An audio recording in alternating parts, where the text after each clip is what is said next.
ఈ రోజు మార్నింగ్ మేము లేచేసరికి అమ్మ వచ్చిందండి. అమ్మ వస్తున్నట్టు ఏమాత్రం చెప్పలేదు. సడన్ సర్ప్రైజ్ అనమాట. పిల్లలు సడన్ గా అమ్మ నాన్నని చూసి ఇంకా వాళ్ళిద్దరి మీదకి ఎగిరేశారనమాట. వాళ్ళ ఆనందానికి అస్సలు అవధులు లేవు. ఇంకా అమ్మ వస్తూ పిల్లల కోసం ఎన్ని రకాల స్నాక్స్ తీసుకొచ్చిందో. పిల్లలకి స్కూల్ స్టార్ట్ అయిపోయాయి కదా, ఇంకా వాళ్ళకి బ్రేక్ లో ఏదో ఒక స్నాక్ రోజు ఉండాలి.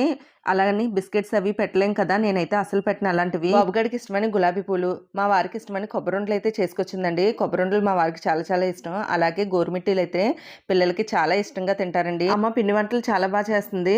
ఇదిగోండి బొత్తిపప్పు అయితే తీసుకొచ్చింది. నేను ఎక్కువ ఇదే మినపప్పు వాడతానమాట. అమ్మ అదే వాడమంటుంది. సో ఎప్పుడు వచ్చినా అమ్మ తీసుకొస్తుంది. దాంతోపాటు ఆరిది తీసుకొచ్చిందండి. ఆరిద మా వారికి నాకు చాలా చాలా ఇష్టం. అమ్మ ఎప్పుడు అనకాపల్లి వచ్చినా నా కోసం మంగీలాల్ మిక్స్చర్ అయితే తీసుకొస్తుందండి. నాకు చాలా ఇష్టం అనమాట అది. అలాగే ఆవకాయ. మీలో ఎంతమందికి బెల్లం ఆవకాయ అంటే ఇష్టమో, నాకైతే చాలా చాలా ఇష్టము. ఇదిగోండి షుగర్ ప్లాంట్స్ తీసుకొచ్చింది, మా ఫ్రెండ్స్ అడిగారని. పూర్తి వీడియో ఈ వీడియో కింద మన ఛానల్ నేమ్ కింద నేను మా అమ్మ వాళ్ళ ఇంటికి వెళ్ళినా నాకే రెస్ట్ అన్న టైటిల్ మీద క్లిక్ చేస్తే చూడొచ్చు. వీడియో నచ్చితే లైక్